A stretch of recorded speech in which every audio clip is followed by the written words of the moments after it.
Maharashtra live.in इथे बातमी फक्त दाखवली जात नाही, ती लढली जाते. सबस्क्राईब करा, लाईक करा, शेअर करा, बेल आयकॉनला टच करा. खरं तर अशा धमक्या प्रकार ह्या राजकारणात कंटिन्यू चालू असतात आणि मी ते मागच्या 20-30 वर्षांना अनुभवतो. परंतु एखाद्या दिवशी एखादी धमकी येते, माणूस एखादा दारू पिलेला तो रागाच्या भरात बोलत असतो, हेही कळतं मला. मग एखादी घटना घडलेली असते त्याच्यामुळे तो बोलतो. पण मला पहिल्यांदा ह्या ज्या फोन आले 3-4 दिवसापासून, मला वाटतं बहुधा 12, 13, 14, 15 या 3-4 दिवसात हे फोन आले. मी फार सिरियसली नाही घेतलं त्याचं. 12 तारखेला 13 तारखेला एकदा उचलला, सोडून दिला, नंतर उचललेच नाही.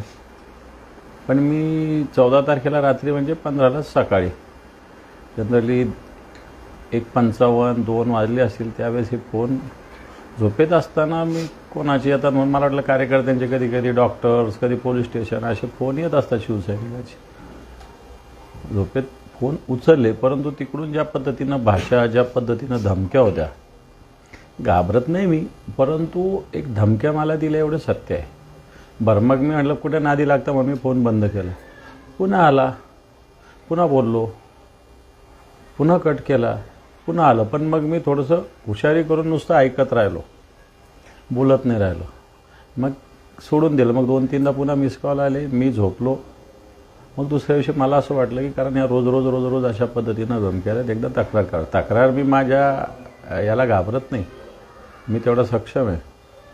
पण मी बाहेर असतो, प्रवासाला असतो, दौरे असतात पक्षाचे, इकडं तिकडं फिरणं असतं. म्हणून मला थोडंसं वाटलं की पोलिसात तक्रार करावी. म्हणून मी रीतसर तक्रार मान्य पोलीस आयुक्त साहेबांकडे आणि संबंधित पोलीस स्टेशनला केलेली आहे. पोलीस काय दखल घेतात आता तो त्यांचा विषय. माझ्याकडून मी ही तक्रार निश्चित केलेली. कारण काय, कशाबद्दल धमकी आहे? नाही, मी नाही का काय निवडणुकीचं कारण आहे?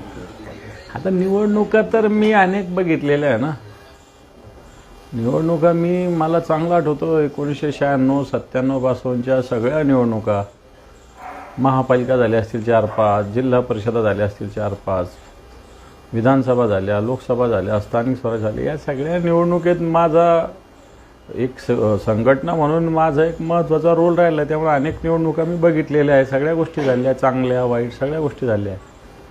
परंतु त्याच्यामुळे निवडणुकामुळं कोणी केलं असेल वगैरे असं मी म्हणणार नाही.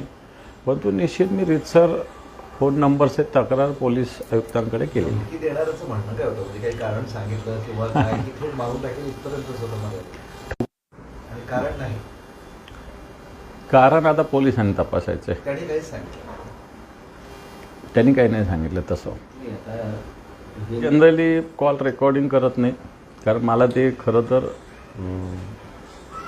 हे योग्य नाही कॉल रेकॉर्डिंग करणं. आणि ट्रू कॉलरही माझ्याकडे नाही, कारण त्याच्यामुळे डाटा हे होऊ शकतो. म्हणून मी काही ट्रू कॉलर पण माझ्या मोबाईल ठेवले नाही. पण मी रीतसर जो नंबर आहे त्याच्यात एकाच फोनहून 2-3 जण आजूबाजूला बोलत होते, एवढं मी म्हटलेलं आहे. मला वाटतं पोलीस ज्यावेळेस तपास करतील त्यावेळेस मी सांगेल या सगळ्या गोष्टी. नाही, आता जो नंबर जिथला येईल, ज्या भागातला येईल, कोणत्या कार्यकर्त्याला, त्याच्यावर तो कळल संदर्भ. आत्ता तर मी संदर्भ नाही सांगू शकत. मला वाटतं पोलिसांनी त्याचा रीतसर तपास केला पाहिजे. त्यामुळे आपोआप तो नंबर सापडल्यानंतर, तो व्यक्ती सापडल्यानंतर कोणत्या पार्श्वभूमीतून धमकी दिली हे कळेल.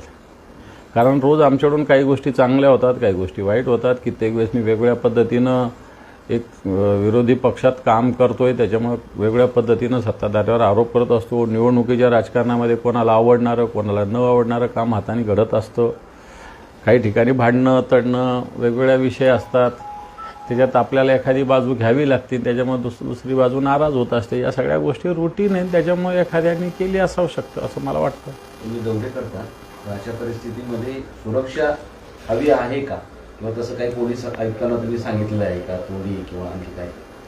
हे बघ, माझ्याबरोबर तर शिवसैनिक असतात. माझ्या सुरक्षिततेची मला चिंता नाही. एक दिवस तर जायचंच आहे आपल्याला कोणालाही, त्याच्यामुळे त्याची चिंता मी करत नाही. फक्त मग आमच्या घरी मोठं कुटुंब आहे, आई, लहान मुलं वगैरे असतात, एवढीच एक चिंता आहे. बाकी मला माझ्या जीवाची चिंता नाही. मी सैनिक आहे बाळासाहेबाचा. लढणारा आणि अशा धमक्याला कोण घाबरतं? तरी पण तुम्ही पोलीस आयुक्तांना काय सांगणार किंवा नुसतं तपास करायपर्यंत की का कुटुंबाच्या सुरक्षेसंदर्भात तुमच्या सुरक्षेसंदर्भात काहीतरी पाऊल टाकावं उचलावं? मला असं वाटतं सुरक्षितता वगैरे याविषयी मी काही पोलीस आयुक्तांना बोललेलो नाही. मी ते डीजींना बोलेल. पोलीस आयुक्तांना मी काही याविषयी बोललो नाही. पोलीस आयुक्तांनी फक्त दिलेल्या तक्रारीचा योग्य तपास करावा एवढीच माझी पोलीस आयुक्तांकडून अपेक्षा आहे.